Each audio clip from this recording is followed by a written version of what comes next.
Tea கடை ஆரம்பித்ததும் போதும் பண்ணு வேணும் என்ன வேணும்னு வந்துடுறானுங்கன்ற மாதிரி 3rd ட்ரைமஸ்டர் ஆரம்பித்ததும் போதும் தூக்கமே போச்சு. ஒரு நாள் தலை சுற்றல், ஒரு நாள் வாமிட்டு, ஒரு நாள் மயக்கம், அது மாதிரி 3rd ட்ரைமஸ்டரே ரொம்ப கொடூரமாக போயிட்டுருக்கு. சுத்தமாக தூங்கவே முடியல. நைட்டு 4 o'clock 5 o'clock, அது நைட்டு கிடையாது காலையில், அப்போ தான் தூக்கமே வருது. அது வரை திரும்பி திரும்பி படுத்துகிட்டே இருக்க மாதிரி தான் இருக்குது. இன்றைக்கி காலைல டீ போட்டு குடிச்சிட்டு நம்ம கிளம்பியாச்சு. அதுக்கப்புறம் திருப்பூரில் தான் இருக்க போகிறோம். சரின்னு சொல்லிட்டு கோயம்புத்தூர் போயிட்டு ஷாப்பிங்லாம் பண்ணிவிட்டு அதுக்கப்புறம் திருப்பூர் போகலான்னு தான் பிளானு.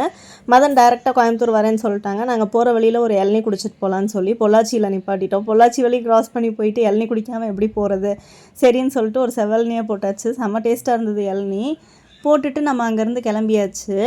அங்கே ஒரு கிணறு இருந்தது. பிரீத்திக்கு சின்ன வயசுலலாம் கிணறுனா அவ்வளோ பயம், பக்கத்தில் கூட போய் பார்க்க மாட்டா. இப்போ தைரியமாக பக்கத்தில் பார்த்தா, ஆனால் எட்டியெல்லாம் பார்க்கல, கொஞ்சம் தூரமாகவே தான் நின்றுக்கிட்டா. பயங்கர பெரிய கிணறு. கிணறெல்லாம் பார்த்தே ரொம்ப வருஷம் ஆன மாதிரி இருக்குது. கிணறுல தண்ணியோடு இருந்தது, அதுதான் மெயின் மேட்ரு. இங்கே பாருங்கள் எவ்வளோ பெரிய கிணறுன்னு சொல்லிட்டு. அதுக்கப்புறம் அங்கேருந்து அப்படியே கிளம்பியாச்சு. பொள்ளாச்சியில் ஈஸி பையில் திடீர்னு ஒரு ஸ்டாப்பு போட்டாச்சு. என்னன்னு தெரில, அங்கே ஷாப்பிங் பண்ணணும்னு தோணுச்சு. அங்கே ஷாப்பிங் இவங்க 2 பேரும் தான் பண்ணிகிட்டு இருந்தாங்க.